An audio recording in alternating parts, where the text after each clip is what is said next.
वाहिगुरू जी का खालसा वाहिगुरू जी की फतेह। बड़े समय बाद रूबरू हो रहे हैं, आस करदा चढ़दी कला च होंगे संगत सारी। साडी जिहड़ी आ ਉਹ ਸੰਘਰਸ਼ਾਂ ਦਾ ਦੌਰ ਆ।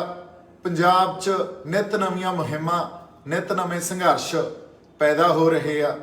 ਅੱਜ ਤਖਤ ਸ੍ਰੀ ਕੇਸਗੜ੍ਹ ਸਾਹਿਬ ਦੀ ਧਰਤੀ ਤੇ ਅਨੰਦਪੁਰ ਸਾਹਿਬ ਸੰਗਤ ਇਕੱਠੀ ਹੋਈ ਸੀ।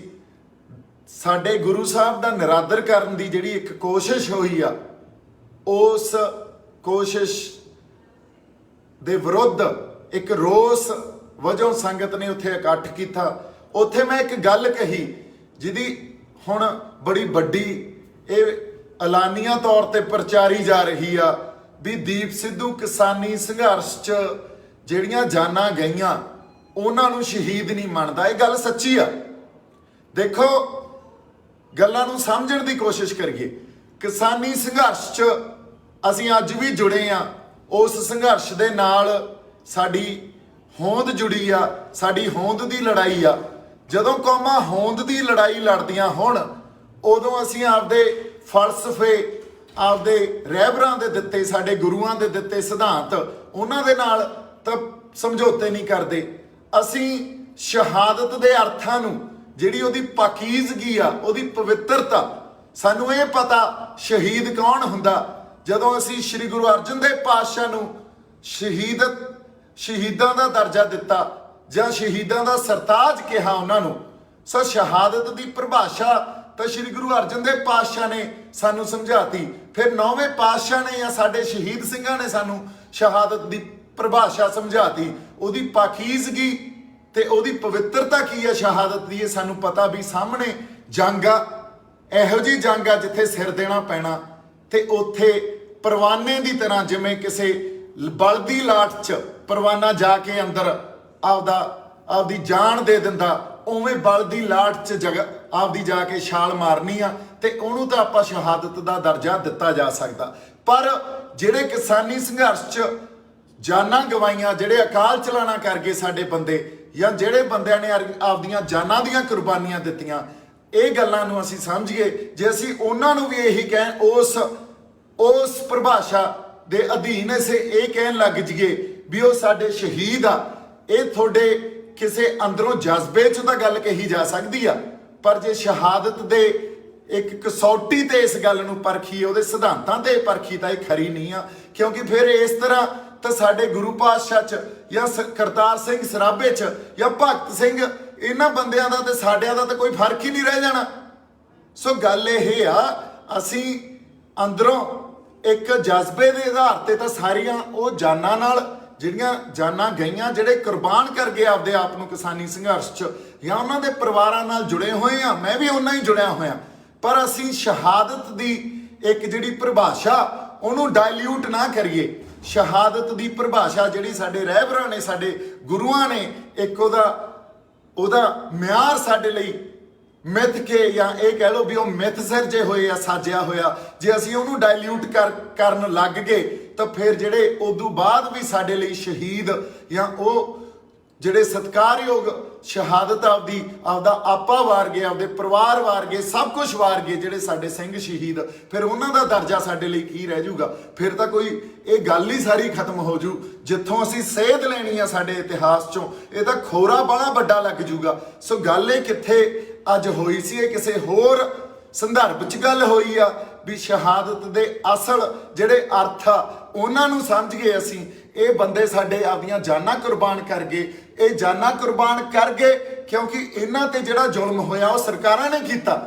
ਉਹ ਹੁਣ ਦੀ ਇਸ ਮੌਜੂਦਾ ਬੀਜੇਪੀ ਸਰਕਾਰ ਨੇ ਉਹਨਾਂ ਦੇ ਜ਼ੁਲਮ ਦੇ ਕਰਕੇ ਇਹ ਜਾਨਾਂ ਕੁਰਬਾਨ ਕਰ ਗਏ। ਅਸੀਂ ਇਹਨਾਂ ਨੂੰ ਨਤਮਸਤਕ ਆ। ਇਹਨਾਂ ਦੇ ਲਈ ਵੀ ਸਾਡਾ ਸਿਰ ਝੁਕਦਾ ਜਿਹੜੇ ਆਪਦਾ ਆਪਾ ਵਾਰ ਗਏ। ਪਰ ਇਹਨਾਂ ਨੂੰ ਸ਼ਹੀਦੀ ਜਾਂ ਸ਼ਹਾਦਤ ਦੇ ਕਸੌਟੀ ਜਾਂ ਉਹਨਾਂ ਸਿਧਾਂਤਾਂ ਤੇ ਆਪਾਂ ਪਰਖੀਏ ਤਾਂ ਮੇਰੇ ਖਿਆਲ 'ਚ ਫਿਰ ਤਾਂ ਜਿਹੜੇ ਸਾਡੇ ਕਰਤਾਰ ਸਿੰਘ ਸਰਾਭੇ ਵਰਗੇ, ਭਗਤ ਸਿੰਘ ਵਰਗੇ, ਫਿਰ ਉਹਨਾਂ ਨੂੰ ਕਿੱਥੇ ਰੱਖਾਂਗੇ? ਕੋਈ ਤਾਂ ਯਾਰ ਫਰਕ ਰੱਖੀਏ ਆਪਾਂ ਇਹਨਾਂ ਗੱਲਾਂ 'ਚ। ਕੋਈ ਤਾਂ ਆਪਦੇ ਇਤਿਹਾਸ ਨੂੰ ਜਿਵੇਂ ਅਸੀਂ ਅੱਜ ਦੇਖਦੇ ਹਾਂ, ਉਹ ਇੱਕ ਚੱਲਦੇ ਸੰਘਰਸ਼ 'ਚ ਅਸੀਂ ਆਪਦੇ ਸਿਧਾਂਤਾਂ ਨੂੰ ਭੁੱਲ ਕੇ ਤੇ ਇਹ ਸਾਰੀਆਂ ਪਰਿਭਾਸ਼ਾ ਜਿਹੜੀਆਂ ਦਿੱਤੀਆਂ ਹੋਈਆਂ ਇਤਿਹਾਸ ਨੇ ਸਾਨੂੰ, ਉਹਨਾਂ ਨੂੰ ਹੀ ਡਾਇਲਿਊਟ ਕਰਨ ਲੱਗ ਗਏ, ਫਿਰ ਤਾਂ ਅਸੀਂ ਆਪਦੇ ਇਤਿਹਾਸ 'ਚ ਖੋਰਾ ਲਾਉਣ ਲੱਗ ਜਾਾਂਗੇ। ਸੋ ਮੇਰੀ ਜਿਹੜੀ ਬੇਨਤੀ ਆ ਅੱਜ ਉਹ ਇਸ ਕਰਕੇ ਮੈਂ ਕਰ ਰਿਹਾ, ਗੱਲਾਂ ਨੂੰ ਜੇ ਆਪਾਂ ਸਮਝਣਾ ਨਹੀਂ ਤੇ ਉਹੀ ਆਪਾਂ ਇਹ ਗੱਲ ਕਹੀ ਜਾਣੀ ਆ ਵੀ ਦੇਖੋ ਦੀਪ ਸਿੱਧੂ ਕੀ ਗੱਲ ਕਰ ਗਿਆ, ਤੇ ਦੀਪ ਸਿੱਧੂ ਨੂੰ ਇਹ ਗੱਲ ਕਰਨੀ ਨਹੀਂ ਚਾਹੀਦੀ ਸੀ। ਜੇ ਤੁਸੀਂ ਸਮਝਣਾ ਚਾਹੁੰਦੇ ਹੀ ਨਹੀਂ ਉਹਦਾ ਵੱਖਰੀ ਗੱਲ ਆ, ਤੇ ਜਿਹੜੇ ਇਹ ਗੱਲ ਚਾਹੁੰਦੇ ਆ ਜਾਂ ਇਹ ਗੱਲ ਕਰ ਰਹੇ ਆ ਵੀ ਬਾਈ ਤੂੰ ਪੰਜਾਬ ਲਈ ਲੜ ਯਾਰ, ਸੱਚ ਦੀ ਲੜਾਈ ਲੜ, ਫਿਰ ਸੱਚ ਦੀ ਲੜਾਈ ਤਾਂ ਲਕੀਰ ਖਿੱਚ ਕੇ ਲੜਨੀ ਪੈਂਦੀ ਹੁੰਦੀ ਆ। ਇਹ ਵੀ ਕਹਿ ਰਹੇ ਹੋ ਵੀ ਕਾਜ਼ੀ ਵੀ ਬਣ ਜਾ ਤੇ ਬਾਂਗ ਵੀ ਨਾ ਦੇ, ਇਹ ਤਾਂ ਨਹੀਂ ਗੱਲ ਹੋ ਸਕਦੀ ਨਾ। ਜਾਂ ਤਾਂ ਫਿਰ ਕਾਜ਼ੀ ਬਣ ਕੇ ਬਾਂਗ ਦੇਣੀ ਪਊਗੀ, ਫਿਰ ਤਾਂ ਸੱਚ ਬੋਲਣਾ ਪਊ। ਤੇ ਜੇ ਸੱਚ ਬੋਲਦੇ ਆ ਉਹ ਚੁੱਭਦਾ ਇੰਨਾ ਤੁਹਾਨੂੰ ਬਹੁਤ ਲੋਕਾਂ ਨੂੰ ਵੀ ਉਹ ਹੋਰ ਹੀ ਪਾਸੇ ਗੱਲ ਨੂੰ ਲੈ ਕੇ ਤੇ ਉਹਦੇ ਤੇ ਕੋਈ ਵਿਰੋਧ ਸ਼ੁਰੂ ਕਰ ਦਿੰਦੇ ਆ। ਦੇਖੋ ਮੇਰਾ ਤਾਂ ਬਹੁਤ ਵਿਰੋਧ ਹੋ ਗਿਆ, ਇਹਨਾਂ ਵਿਰੋਧਾਂ ਨਾਲ ਮੈਨੂੰ ਕੋਈ ਫਰਕ ਨਹੀਂ ਪੈਂਦਾ।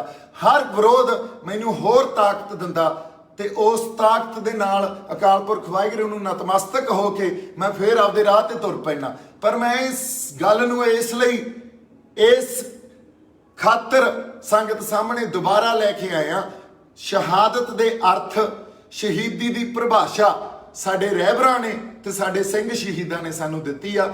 ਉਹਨੂੰ ਅਸੀਂ ਖੋਰਾ ਨਾ ਲਾਈਏ, ਉਹਨੂੰ ਡਾਇਲਿਊਟ ਨਾ ਕਰੀਏ, ਉਹਦੇ ਅਰਥਾਂ ਨੂੰ ਸਮਝੀਏ। ਠੀਕ ਆ, ਜਿਹੜੀਆਂ ਜਾਨਾਂ ਗਈਆਂ ਉਹਨਾਂ ਨੂੰ ਵੀ ਅਸੀਂ ਸਜਦਾ ਕਰਦੇ ਆ, ਉਹ ਆਪਦੀਆਂ ਜਾਨਾਂ ਕੁਰਬਾਨ ਕਰ ਗਏ। ਫਿਰ ਤਾਂ ਹਰ ਸਰਹੱਦ ਤੇ ਜਿਹੜੀ ਜਾਨ ਜਾਂਦੀ ਆ ਉਹ ਵੀ ਸ਼ਹੀਦੀ, ਆਪਾਂ ਉਹਨੂੰ ਵੀ ਸ਼ਹੀਦੀ ਮੰਨੀ ਜਾਂਦੇ ਆ। ਇੱਕ ਨੇਸ਼ਨ ਸਟੇਟ ਤਾਂ ਉਹਨੂੰ ਸ਼ਹੀਦੀ ਮੰਨਦੀ ਆ, ਅਸੀਂ ਵੀ ਮੰਨੀ ਜਾਂਦੇ ਆ। ਫਿਰ ਤਾਂ ਪਤਾ ਨਹੀਂ ਇੱਥੋਂ ਬੱਸ ਭਰ ਕੇ ਆਪਾਂ ਤੁਰ ਜਾਂਦੇ ਆ ਕਿਸੇ ਪਾਸੇ ਨੂੰ, ਰੱਬ ਨਾ ਕਰੇ ਰਾਹ 'ਚ ਕਿਸੇ ਦਾ ਐਕਸੀਡੈਂਟ ਹੋ ਗਿਆ, ਉਹਨਾਂ ਨੂੰ ਵੀ ਸ਼ਹੀਦ ਮੰਨੀ ਜਾਂਦੇ ਆ। ਫਿਰ ਯਾਰ ਗੱਲ ਖੜੂ ਕਿੱਥੇ ਜਾ ਕੇ? ਸੋ ਇਸ ਕਰਕੇ ਜਿਹੜੇ ਇਤਿਹਾਸ ਨੇ ਸਾਨੂੰ ਸੇਧ ਦੇਣੀ ਆ, ਜਿਸ ਇਤਿਹਾਸ ਤੋਂ ਅਸੀਂ ਆਪਦੀ ਕੋਈ ਪ੍ਰੇਰਨਾ ਲੈਣੀ ਆ, ਉਹ ਸਿਧਾਂਤਾਂ ਤੋਂ ਅਸੀਂ ਪ੍ਰੇਰਨਾ ਲੈਣੀ ਆ, ਉਹਨਾਂ ਸਿਧਾਂਤਾਂ ਨੂੰ ਅੱਗੇ ਰੱਖ ਕੇ ਲੜਾਈਆਂ ਲੜਨੀਆਂ। ਜੇ ਅਸੀਂ ਉਹਨਾਂ ਨੂੰ ਹੀ ਖੋਰਾ ਲਾਉਣ ਲੱਗ ਗਏ ਫਿਰ ਤਾਂ ਬਾਈ ਜੀ ਗੱਲ ਹੀ ਨਹੀਂ ਖੜਨੀ ਕਿਤੇ। ਸੋ ਕਾਜ਼ੀ ਵੀ ਬਣ ਕੇ ਰਹੀਏ ਤੇ ਬਾਂਗ ਵੀ ਨਾ ਦਈਏ, ਇਹ ਨਹੀਂ ਹੋਇਆ ਜਾ ਸਕਦਾ। ਸੱਚ ਦੀ ਗੱਲ ਕਰਨੀ ਪਊ, ਸੱਚ ਦੀ ਗੱਲ ਖਾਤਰ ਇੱਥੇ ਇਸ ਰਾਹ ਤੇ ਖੜੇ ਆ ਤੇ ਇੱਥੇ ਤੁਰ ਰਹੇ ਆ। ਤੇ ਜੇ ਇਹ ਤੋਂ ਮੁਣਕਰ ਹੁਣ ਨੂੰ ਕਹਿ ਦੋਗੇ ਮੈਨੂੰ ਵੀ ਬਾਈ ਨੂੰ ਤੂੰ ਸੱਚ ਨਾ ਬੋਲ ਯਾਰ, ਕੋਈ ਨਹੀਂ ਜਿਵੇਂ ਚੱਲਦਾ ਚੱਲੀ ਜਾਣ ਦੇ, ਇਹ ਤਾਂ ਨਹੀਂ ਮੇਰੇ ਤੋਂ ਹੋਣਾ। ਇੰਨੀਆਂ ਕੁ ਗੱਲਾਂ ਅੱਜ ਤੁਹਾਡੇ ਨਾਲ ਰੂਬਰੂ ਹੋ ਕੇ ਕਰਨੀਆਂ ਸੀ। ਮੇਰੇ ਵੱਲੋਂ ਬਹੁਤ ਸਾਰਾ ਪਿਆਰ ਤੇ ਸਤਿਕਾਰ। ਜਿਉਂਦੇ ਵਸਦੇ ਰਹੋ ਹਮੇਸ਼ਾ। ਪੰਜਾਬ ਖਾਤਰ, ਸਾਡੀ ਮਿੱਟੀ ਖਾਤਰ ਤੇ ਸਾਡੇ ਲੋਕਾਂ ਖਾਤਰ ਅਸੀਂ ਖੜੇ ਆ ਤੇ ਆਈ ਲੜਾਈ ਲੜਦੇ ਰਹਾਂਗੇ। ਠੀਕ ਆ, ਵਿੱਚ ਕਈ ਵਾਰੀ ਮਾਨਸਿਕ ਤੌਰ ਤੇ ਇਹ ਗੱਲ ਵੀ ਆ ਜਾਂਦੀ ਆ, ਕਿਉਂਕਿ ਆਪਾਂ ਤਾਂ ਹਜੇ ਗੁਰੂ ਸਾਹਿਬ ਤੋਂ, ਉਹਨਾਂ ਤੋਂ ਆਸ਼ੀਰਵਾਦ ਉਹਨਾਂ ਤੋਂ ਹੀ ਲੈਂਦੇ ਆ, ਉਹਨਾਂ ਦੇ ਅੱਗੇ ਨਤਮਸਤਕ ਹੋ ਕੇ ਇਹ ਕਹਿੰਦੇ ਆ ਅਕਾਲ ਪੁਰਖ ਸੱਚੇ ਪਾਤਸ਼ਾਹ ਮਿਹਰ ਕਰਿਓ, ਸਾਨੂੰ ਹਿੰਮਤ ਬਖਸ਼ਿਓ ਵੀ ਜਿਹੜੇ ਰਾਹਾਂ ਤੇ ਅਸੀਂ ਤੁਰੇ ਆ ਸਾਡੇ ਰਾਹ ਤਾਂ ਹੈ ਨਹੀਂ ਨਾ ਤੁਹਾਡੇ ਰਾਹ, ਇਹ ਤਾਂ ਉਹਨਾਂ ਰਹਿਬਰਾਂ ਦੇ ਦਿੱਤੇ ਹੋਏ ਸਿਧਾਂਤ, ਉਹੀ ਰਾਹ। ਇਸ ਰਾਹ ਤੇ ਜਾ ਕੇ ਨਾ ਸਾਨੂੰ ਪ੍ਰਧਾਨਗੀਆਂ ਮਿਲਣੀਆਂ, ਨਾ ਇੱਥੇ ਅਸੀਂ ਕੁਝ ਬਣ ਕੇ ਨਿਕਲਣਾ, ਨਾ ਇੱਥੇ ਸਾਡੀ ਪੋਲਿਟਿਕਸ ਖੜੀ ਹੋਣੀ ਆ। ਇੱਥੇ ਤਾਂ ਬਾਈ ਜੀ ਵਾਕਈ ਆ ਕੇ ਸਭ ਕੁਝ ਵਾਰਨ ਵਾਲੀ ਗੱਲ ਹੀ ਹੋ ਜਾਂਦੀ ਆ। ਸੋ ਇਸ ਰਾਹ ਤੇ ਜੇ ਤੁਰੇ ਆ ਤਾਂ ਅਕਾਲ ਪੁਰਖ ਵਾਹਿਗੁਰੂ ਸਾਨੂੰ ਹਿੰਮਤ ਬਖਸ਼ੀ ਵੀ ਇਸ ਰਾਹ ਤੇ ਤੁਰੇ ਰਹੀਏ। ਕਈ ਵਾਰੀ ਮਾਨਸਿਕ ਤੌਰ ਤੇ ਬੰਦਾ ਇਹ ਸੋਚਦਾ ਵੀ ਜਿੱਥੇ ਆ ਕੇ ਖੜ ਗਏ ਆ ਇਦੋਂ ਗਾਂ ਤੁਰਨਾ ਚਾਹੀਦਾ ਕਿ ਨਹੀਂ, ਪਰ ਫਿਰ ਕਿਤੋਂ ਨਾ ਕਿਤੋਂ ਹਿੰਮਤ ਉਸ ਅਕਾਲ ਪੁਰਖ ਵਾਹਿਗੁਰੂ ਦੇ ਚਰਨਾਂ 'ਚ ਜਾ ਕੇ ਉੱਥੇ ਨਤਮਸਤਕ ਹੋ ਕੇ ਹੀ ਮਿਲਦੀ ਆ। ਸੋ ਇੰਨੀਆਂ ਕੁ ਗੱਲਾਂ ਅੱਜ ਆਪਾਂ ਕਰਨੀਆਂ ਸੀ। ਮੇਰੇ ਵੱਲੋਂ ਬਹੁਤ ਸਾਰਾ ਪਿਆਰ ਤੇ ਸਤਿਕਾਰ। ਜਿਉਂਦੇ ਵਾਸਤੇ ਰਹੋ। ਕਿਸਾਨੀ ਸੰਘਰਸ਼ ਦੇ ਨਾਲ ਵੀ ਉਵੇਂ ਹੀ ਜੁੜੇ ਹੋਏ ਆ। ਉਹਨਾਂ ਬੰਦਿਆਂ ਦੀ ਜਿਹੜੇ ਆਪਦੀਆਂ ਜਾਨਾਂ ਕੁਰਬਾਨ ਕਰ ਗਏ ਉਹਨਾਂ ਲਈ ਵੀ ਸਜਦਾ। ਤੇ ਸਾਡੀਆਂ ਸਾਰੀਆਂ ਸੰਗਤਾਂ ਨੂੰ ਇੱਕ ਬੇਨਤੀ ਆ ਵੀ ਐਵੇਂ ਹੀ ਗੱਲਾਂ 'ਚ ਆ ਕੇ, ਗੱਲਾਂ ਨੂੰ ਜਾਂਚੇ ਪਰਖੇ ਬਿਨਾ ਜੇ ਆਪਾਂ ਇੱਕ ਦੂਜੇ ਦੀਆਂ ਲੱਤਾਂ ਹੀ ਖਿੱਚਣੀਆਂ ਤਾਂ ਫੇਰ ਮੈਨੂੰ ਲੱਗਦਾ ਸਾਡਾ ਰਾਹ ਹਜੇ ਬਹੁਤ ਦੂਰ ਆ। ਤੇ ਜੇ ਅਸੀਂ ਹਜੇ ਵੀ ਸਿਰ ਜੋੜ ਕੇ ਬੈਠਾਂਗੇ, ਸਿਰ ਜੋੜ ਕੇ ਬੈਠ ਕੇ ਗੱਲਾਂ ਨੂੰ ਵਿਚਾਰਾਂਗੇ ਤੇ ਉਹਦੇ ਤੇ ਗਾਂ ਫਿਰ ਕੋਈ ਮਸਲਿਆਂ ਨੂੰ ਸਮਝ ਕੇ ਕਿਸੇ ਹੱਲ ਵੱਲ ਤੁਰਾਂਗੇ, ਫਿਰ ਸਾਨੂੰ ਹੱਲ ਵੀ ਮਿਲ ਜਾਣੇ ਆ। ਮੇਰੇ ਵੱਲੋਂ ਬਹੁਤ ਸਾਰਾ ਪਿਆਰ ਸਤਿਕਾਰ। ਵਾਹਿਗੁਰੂ ਜੀ ਕਾ ਖਾਲਸਾ, ਵਾਹਿਗੁਰੂ ਜੀ ਕੀ ਫਤਿਹ।